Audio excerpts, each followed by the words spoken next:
Um alerta, aí só para finalizar, o alerta final dentro disso tudo que eu procurei falar.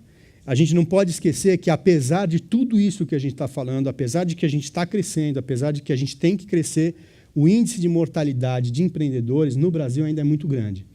Então, a gente tem que ter algumas regras, a gente tem que procurar ter algumas regras para que essa mortalidade não nos atinja e que não faça que a gente, às vezes, acabe terminando com um grande projeto ou com uma grande oportunidade, né? Basicamente, quase todos os problemas que a gente tem, fora a parte de crédito, são associados à gestão deficiente, porque, de fato, o empreendedor ele não teve a percepção ou não teve a capacidade para perceber aquelas crises que eu falei lá atrás e perceber que ele tem que trazer pessoas para dentro do sonho dele e tem que trazer competências. E que essas competências elas vão mudando ao longo do tempo. É como criar filho, né? Eu sempre brinco, eu tenho filho de todas as idades, eu estava falando agora, tenho de 24 a 6, né?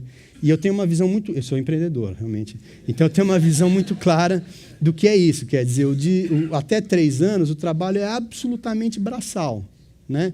Depois começa o trabalho intelectual, né? Então, o nosso filho, ele muda a cada dia. Então, eu não posso dizer assim, eu tenho um filho de 6 anos, aí dizem assim, meu filho de 6 anos é muito inteligente. Ou então, ele roubou lá no joguinho do amigo e fala assim, meu filho é desonesto.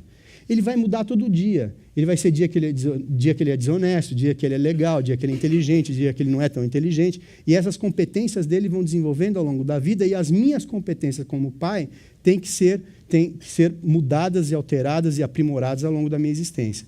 Em empresas, em negócios, a gente tem que fazer a mesma coisa. Eu tenho que buscar algumas competências pessoalmente e outras que eu não vou ter competência para ter, eu tenho que buscar de fora, não tem jeito.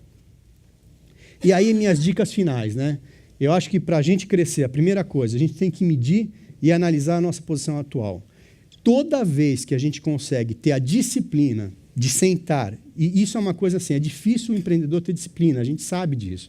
A gente tem a tendência de querer fazer, e muda, e levanta, e tem uma ideia nova e tal, mas a gente tem que ter a disciplina. Eu comparo isso aqui com... Eu gosto muito de vinho, e eu tinha um mestre lá de vinho que falava assim, anote sempre o vinho que você tomou. Por quê? Se você tomou um vinho ruim, você nunca mais vai tomar aquele vinho ruim porque você anotou, você sabe que ele é ruim. E se ele é bom e funcionou, você vai poder buscar esse vinho novamente. Isso aqui é um pouco do que a gente tem que fazer no nosso negócio. Tem que sempre medir o que você está fazendo, mesmo que seja uma medição simples, seja uma anotação simples, crie um histórico do teu negócio. Isso aí vai ser fundamental para o futuro. Como eu falei, buscar e ganhar eficiência e tecnologia é uma coisa que, em geral, a gente não se preocupa. Isso é a mola principal dos negócios hoje em dia. A gente não tem como já começar a pensar numa plataforma maior de tecnologia para o nosso negócio. A experiência dos clientes será cada vez mais importante. Eu acho que, hoje em dia, pela competição, os clientes cada vez têm mais opções de buscar outros caminhos que não o seu próprio o negócio que você está desenvolvendo ou está vendendo. E cada vez que essa experiência é inesquecível para o cliente, tanto faz se for uma venda de serviço ou se for uma venda de um produto, esse cliente ficará fiel. Eu acho que a gente tem que aumentar o nosso relacionamento com os canais de venda, talvez é uma coisa que a gente vai comentar um pouquinho. Quer dizer, outro dia a gente ouviu aqui o Marcelo Alecrim da Ale Combustíveis, ele vai até hoje, em todos os postos de gasolina, em todas as inaugurações, conversar com seus franqueados ou com seus fornecedores. Então, essa relação com os canais de venda, ela nunca pode ser deixada para segundo plano. A primeira regra, eu acho que para crescimento, é tentar maximizar ao máximo o nicho que você está trabalhando. Faça com que esse nicho você seja dominante naquele nicho, seja a pessoa mais competente, a pessoa mais consistente, para daí sim expandir para outros nichos, né? Desenvolver novos canais é super importante. Adquirir growth capital, que eu falo, eu acho que o funding é importante, não só pelo dinheiro, mas efetivamente pela capacidade de você poder trocar relações e ter uma consultoria meio de graça no teu negócio. Criar cultura é importante, quer dizer, eu acho que cultura é uma coisa que a gente tem que ter, de novo, como eu falei lá atrás, tem que ser um mantra para a gente não se desviar dessa cultura, por isso que ela tem que ser fácil. Aumentar a demanda, isso aí é o segredo que todo mundo quer dizer, a gente tem que criar uma demanda que seja crescente para os nossos negócios e melhorar constantemente a nossa técnica de venda, ou seja, por quê? Porque a gente está num ambiente dinâmico que todo ano é diferente. Então, o que eu vendia o ano passado e o jeito que eu vendi o ano passado será completamente diferente do jeito que eu vou vender o ano que vem e, provavelmente, os produtos e os serviços que eu vou vender também serão diferentes. E aí, para concluir, algumas coisas que no dia a dia eu acho que são importantes, que eu acho que nunca é demais comentar um pouquinho sobre isso. Primeiro, organização. A gente, como empreendedora, tem uma tendência a não ser organizado pela nossa própria característica de que os nossos negócios são caóticos, são randômicos, mas a gente tem que ser organizado. Ela ajuda a completar tarefas que são necessárias. Então, aquele to-do list é importante fazer. Tem gente que é chato nisso, mas é importante a disciplina. Como eu falei lá atrás, registrar tudo, quer dizer, onde está o desafio, anotar tudo que eu tenho que fazer, quais são os meus futuros, o que eu tenho que buscar, o que eu não consegui buscar. Não ter medo de olhar a concorrência. A gente tem um pouco... O empreendedor, em geral, ele é um pouco arrogante. Quando você pergunta para ele assim, e sua concorrência? Aí o cara para assim e fala assim, que eu saiba, não tem ninguém fazendo o que eu estou fazendo. Isso eu ouço 100% das vezes. Porque a pessoa não olha. A gente tem que olhar quem está vindo de baixo, tem que olhar quem está do lado, quem está em cima, e tem que anotar. Não pode ter medo de anotar, ver o que funciona e ver o que não funciona. Né? Outra coisa que a gente tem a tendência é de não querer entender o risco. Por quê? A gente é tão otimista como empreendedor que a gente não gosta de falar com gente pessimista. Né? Você repara, você quer começar um novo negócio, alguém fala, mas se acontecer tal...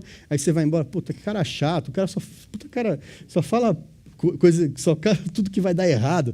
Mas no nosso íntimo, mesmo que você não queira falar para ninguém, desenhe o pior cenário.